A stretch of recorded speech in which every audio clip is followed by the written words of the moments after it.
got put on a Bad Bunny years ago by a stripper in Canada. In Canada? Funny, a stripper always putting you on to something. What is that? What is Why you always Pause the consoling story right there. Why do to these strippers women always of the put night? you on? Pause. Pause. That's a pause. That's Yeah, crazy. pause. That was yeah, crazy. like Telling two men one at a time is It's definitely wild. That was I Wow. was Crazy. We up to a start today. a hell of a start. The moment that clip hit the internet, it immediately changed the direction of the conversation around Jim Jones.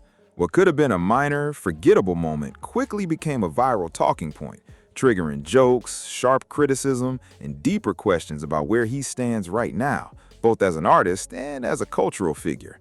Social media didn't treat it as a random blip.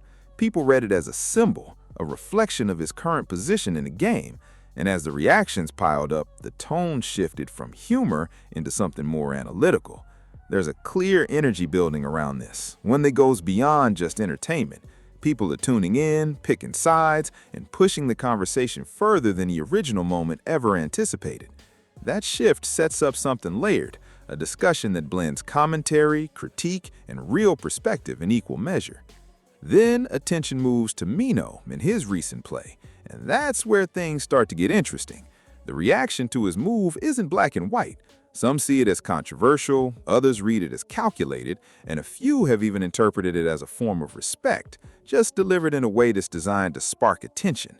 Either way, the music itself is being taken seriously. It's landing, it's generating real conversation, and that balance between critique and acknowledgement becomes a central thread running through everything that follows. The underlying message is straightforward. In this space, energy gets returned.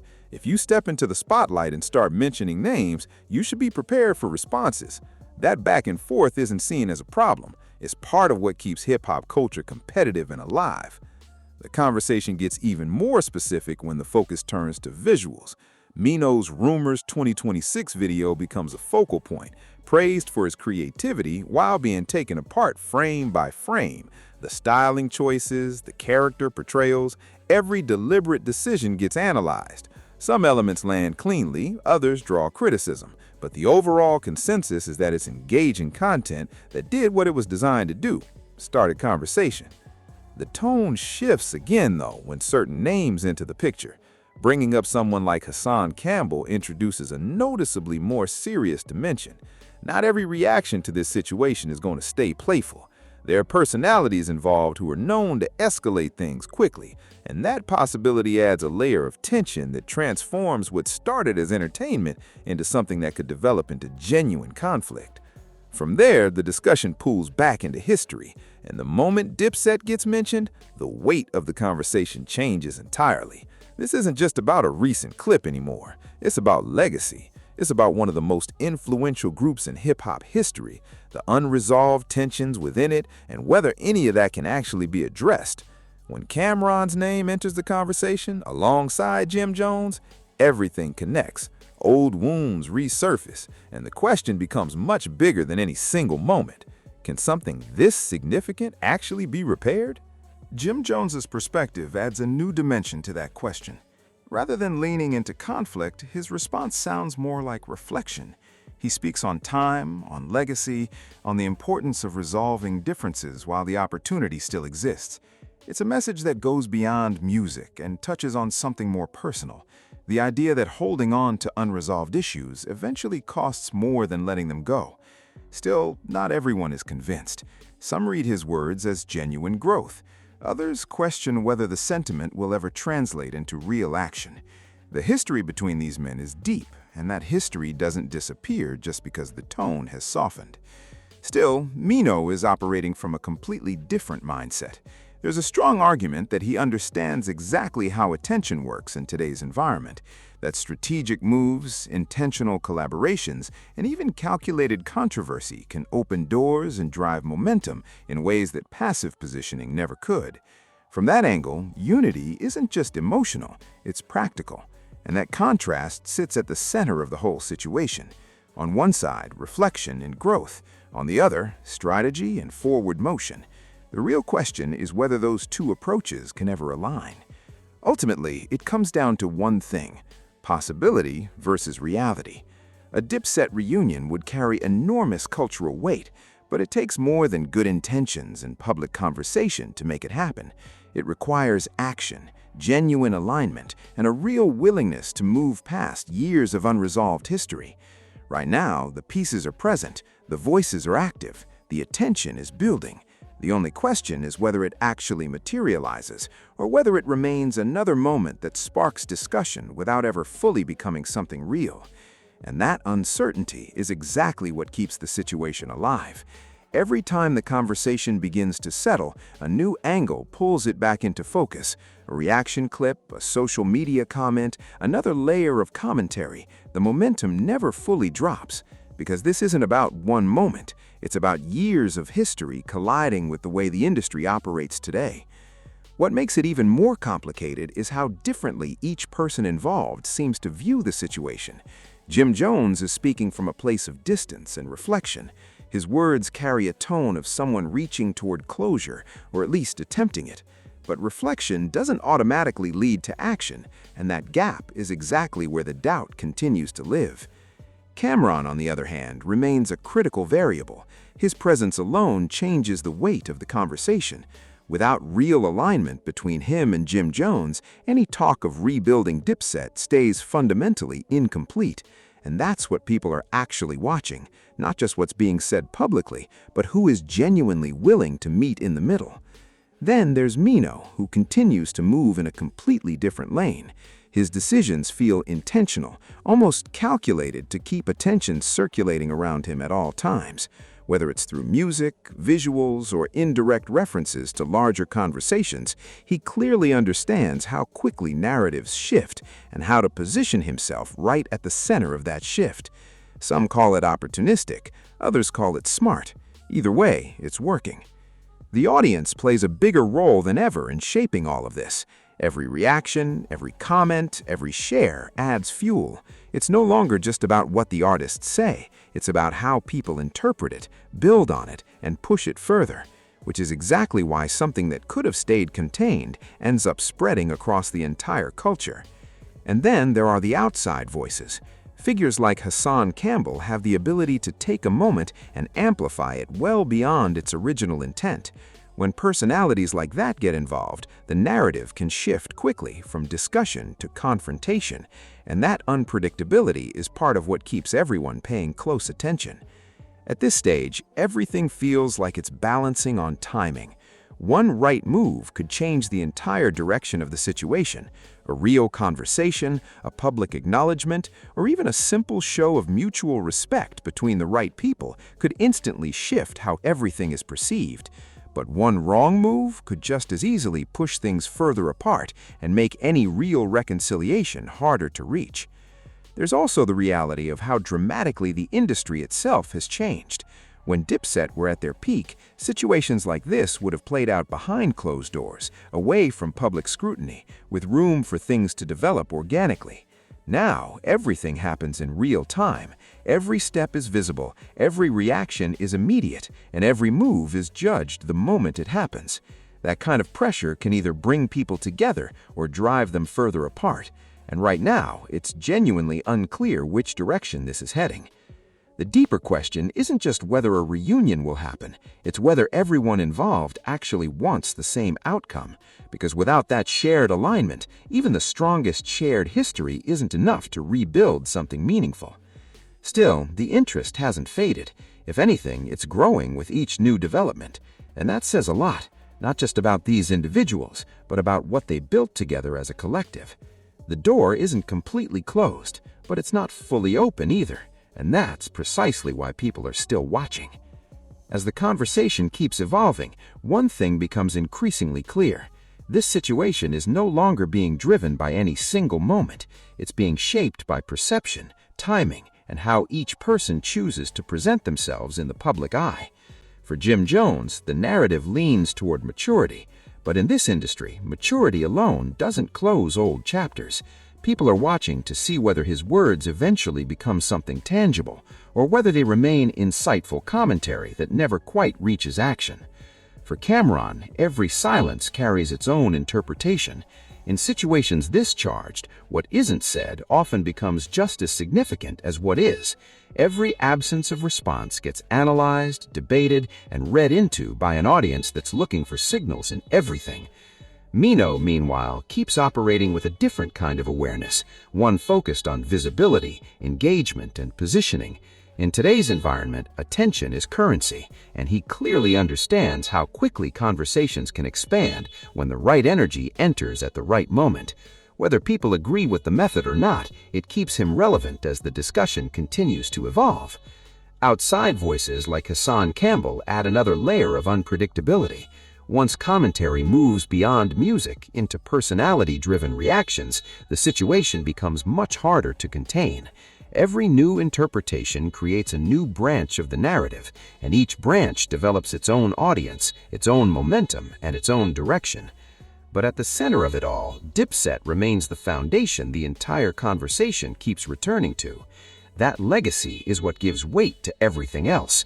No matter how far the discussion drifts into new music, old tensions, or modern industry dynamics, it always circles back to what was built, what was fractured, and what might still be possible. The reality is that reunions in music are never purely about agreement. They're about timing, trust, and whether everyone involved is genuinely willing to revisit spaces they once walked away from. And in this case, that complexity is amplified by years of public history and unresolved differences that still linger just beneath the surface. Right now, the situation exists in a strange middle ground, not active conflict, but not resolution either. It's a space filled with interpretation, speculation, and constant audience input. And in today's media landscape, that alone is enough to keep it alive indefinitely.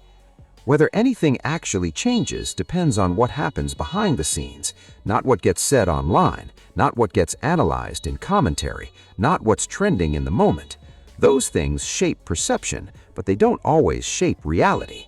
Still, the interest keeps growing, and as long as it does, every small development will feel significant, every statement will carry extra weight, and every silence will be read as meaningful. For now, the story stays open. Not concluded, not resolved, just waiting for the next move that determines whether this becomes closure or simply another chapter.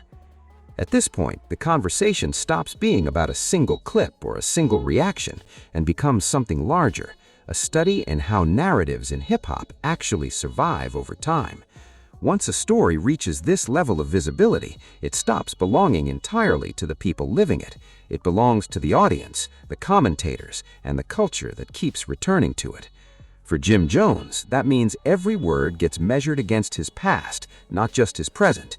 Even when his tone is calm and reflective, people still filter it through years of accumulated history. That's the challenge with legacy.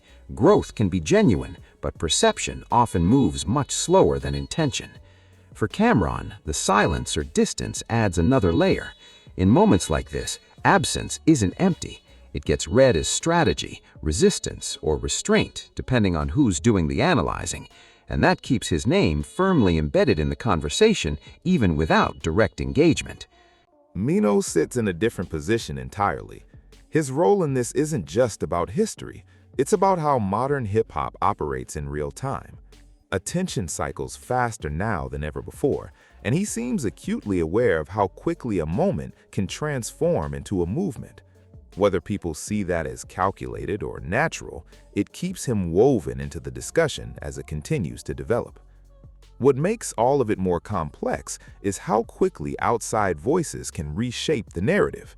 Figures like Hassan Campbell don't simply react, they amplify, reinterpret, and sometimes redirect the energy entirely. Once that happens, the story is no longer linear. It branches out, multiplies, and takes on a life of its own across multiple platforms simultaneously. And yet, underneath all of it, Dipset remains the anchor. No matter how far the conversation drifts into commentary, reactions, or speculation, it always returns to what that group represented at its peak. That foundation is what gives the entire discussion its weight in the first place. The reality is that situations like this rarely resolve in a single defining moment. They fade, resurface, evolve, and reappear depending on timing, opportunity, and external pressure. Sometimes resolution happens quietly behind closed doors. Other times, it never fully arrives. It simply transforms into history that people keep revisiting. Right now, everything remains suspended in that space between possibility and distance. Nothing is officially closed, but nothing is actively moving toward completion. It exists in an ongoing loop where every new comment or clip reignites the same questions. And that's why it continues to matter, not because something new has been finalized, but because nothing has been fully resolved. In hip-hop, that unfinished space often becomes the most enduring part of the story. So the real question moving forward isn't just whether things will change, it's whether anyone involved actually needs them to change for the narrative to keep functioning exactly the way it already does. As the discussion stretches further, it becomes clear that this story is no longer just about personalities. It's about how modern hip-hop converts history into continuous content. Every resurfaced clip, every reaction video, every commentary breakdown adds another layer onto something that was already established years ago. For Jim Jones, that means his name stays active in conversations far beyond new releases or current projects. His legacy is constantly being reinterpreted through present-day reactions, creating a cycle where old history keeps generating new meaning depending on who's telling the story. For Cam'ron, stepping back from the situation doesn't necessarily reduce his relevance. In entertainment culture, distance can sometimes increase curiosity. People continue to analyze what his position represents, even without direct involvement. Meanwhile, Mino keeps representing the modern layer of the conversation, existing in a space where music, media, and commentary overlap. Every move carries a dual interpretation, part artistic, part strategic, and in today's attention-driven environment, that combination keeps him firmly in the spotlight. The reaction ecosystem surrounding all of this is just as important as the artists themselves. Voices like Hassan Campbell contribute significantly to how the narrative spreads, often transforming what begins as a music discussion into a broader cultural debate. Once that happens, the story becomes less about accuracy and more about perspective, interpretation, and engagement. Even so, the foundation remains unchanged. Dipset is still the center point everything returns to. Their impact, their history, and their influence are what give weight to every conversation that follows. Without that foundation, none of the current discourse would carry the same significance. What's important to understand is that situations like this don't end in traditional ways. There's rarely a single moment where everything gets officially resolved and the narrative closes cleanly. Instead, it evolves, shifting from conflict to commentary, from commentary to reflection, and from reflection back into renewed interest whenever something new triggers it again. That's why even old tensions still feel current. They've been absorbed into the culture itself. They're no longer isolated events. They're reference points that get reused, reanalyzed, and reinterpreted depending on what's happening in the present moment. At this stage, the story exists in a kind of long-term loop. New content keeps it alive. Audience engagement sustains it. History gives it weight. None of those elements are disappearing anytime soon. So the situation remains exactly where it is. Not escalating, not resolving, but continuing to exist in that space where entertainment and legacy permanently overlap. And in many ways, that's precisely what makes it persistent. It doesn't need a conclusion to stay relevant.